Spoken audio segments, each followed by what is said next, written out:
we are back. Welcome to the first of my videos for Matchday 6 in the Nations League after a night where it started off absolutely perfectly with me perfectly calling the Austria 2-0 over Kazakhstan, but then from there it kind of trickled off a bit. Faroe Islands winning away, then England getting the win against Greece, and probably the biggest result of the night, Israel drawing 0-0 at France. All the rest of the results we did get correct, so overall it was a good night, but it was a very, very interesting one. And now going into match day 6 with the same groups that took part last night, we look ahead to the final round of matches in those 4 groups. So before we get into it, if you haven't done so already, please do consider dropping a like on this video if you do enjoy my prediction series, and subscribe to the channel if you're new around here, because we have got a whole host more predictions coming up for you over the course of the next couple of days. And without any further ado, let's skip to the prediction screen where you'll see that the Nations League result scores have now been updated. We got 5 out of 8 last night, which puts us to 52 out of 101. And with that correct score between Austria and Kazakhstan, we are now up to 7 correct scores on the tournament so far. So let's get straight into it. 4 groups to cover today, starting off with League C, Group 4. And as always on this channel, when we get to the final matches of a tournament, we bring up the table so you can see for yourselves everything that is going on in this group. So you will see here that immediately North Macedonia have won this group, whatever happens. But between the Faroe Islands, Armenia and Latvia, it is absolutely all to play for. And we'll start off with that match between Latvia and Armenia, where Armenia have not won a match in this group since match day 1. However, that was the victory over Latvia, which was a 4-1 victory. They also haven't scored in either of their last 2 matches, which they lost both, and they were at home in both as well. So now travelling to Latvia, you've got to fancy that Latvia are going to see themselves with an opportunity to win here. Now, what makes this really interesting is that a win for either side could see them head, arguably, from automatic relegation into the playoffs for promotion, assuming that North Macedonia lose to Faroe Islands. What makes it even more interesting is that if the Faroe Islands draw, then Armenia cannot go above them due to the head-to-head record. If Faroe Islands draw and Latvia win this match, then Latvia will be in the playoff spot. Whatever happens in this match, the loser will be relegated from League C. So there is so much going on in terms of what is going to happen into this one. Now, yes, Armenia did lose last night to Faroes, but it has to be noted that over the course of the match, Armenia had 25 attempts on goal, Faroe Islands had 2, and Faroes won 1-0. So you have to fancy that Armenia are going to create a lot more chances here. It is also worth noting that despite defeat to North Macedonia, Latvia did create a lot of chances in that second half after North Macedonia went ahead. So it really is a tough one to call, this one. But I have to back the side that I think is the stronger on paper, and the side that won the reverse fixture by 4-1. And that is an Armenia win. But I'm only going for 1-0. I think it's going to be a really, really tight game. Obviously, like I say, both sides need the win, but neither side wants to lose, especially Latvia. Latvia cannot afford to lose this match as it stands, and they would have to turn over a massive deficit. Latvia have to win this one more than Armenia do, but I just think it is going to be the Armenians that just about take it. The other game in the group is a little bit more easy to talk about. Obviously, North Macedonia are top, and they are going to win this group and are automatically promoted whatever happens. For the Faroes, they know that they have to win to secure that playoff spot, but know, as we've already spoken about, that if they draw this match and Armenia get anything against Latvia, then they're safe. A win for Armenia with a Faroes draw means that Faroes get the playoff promotion spot. Any other result for Latvia is a problem for them. So they've still got to go in there with the mindset of trying to win the game. But as we did mention, yes, they did win at Armenia last night, but they only had 2 shots in the game and one of them went in. So you've got to say fair play for them defensively.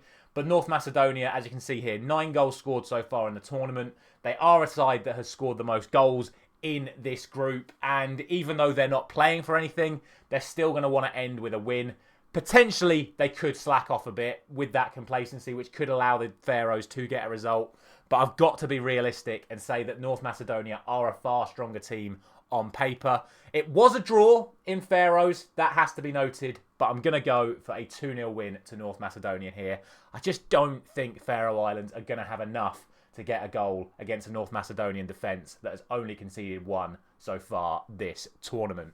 That then means we can move on to League B, and the first group we're going to talk about in League B is Group 2, which you can see at the bottom there, which now sees England sit at the top of the table ahead of Greece, both on 12 points, but England have the superior head-to-head record off the back of last night's 3-0 victory, meaning that England just have to beat the Republic of Ireland in this opening match to secure their promotion back to League A, where they absolutely should be. For Ireland, they actually got outplayed by Finland last night, and that might get a bit swept under the rug by the fact that they are on 6 points and Finland are on none.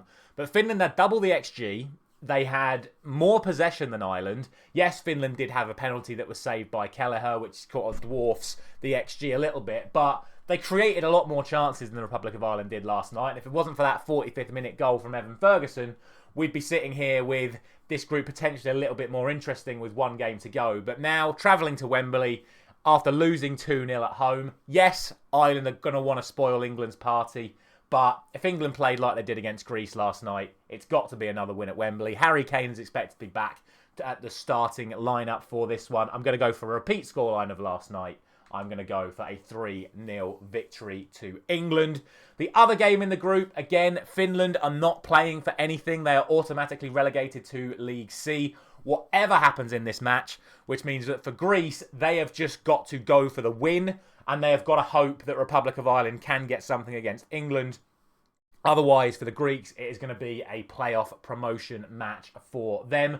It is worth noting that before last night's game, Greece had the highest or the longest running winning streak of any European side. So all of these sides are in the Nations League.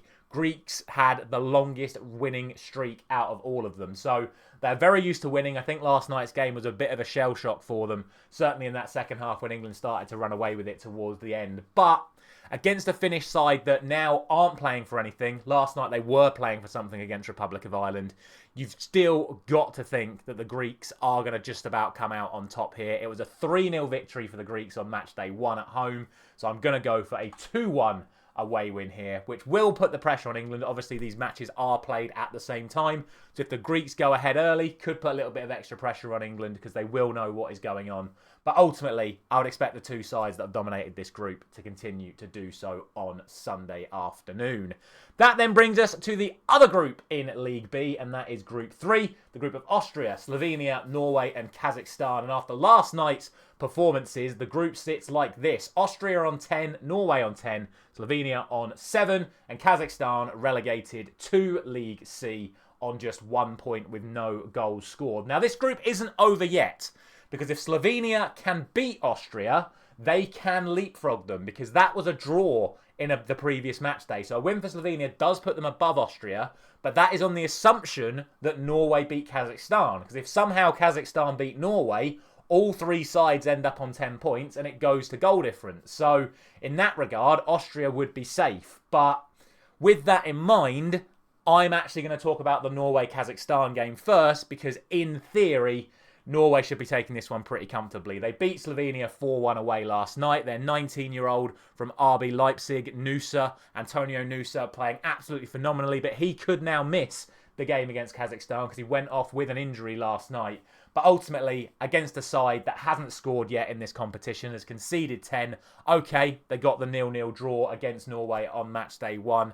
Ultimately, since then, Norway have been fantastic. I would expect them to get the win, which I am going to go for a 3-0 victory to Norway, which means that they will be on 13. Now, again, obviously, these matches are going to be played at the same time, but it does mean that Norway are on 13. So that means that if Slovenia can beat Austria, Austria will go from automatic promotion to relegation playoff, which is absolutely crazy. However, it has to be said that Austria have probably been the best team in this group so far. They had a shaky start.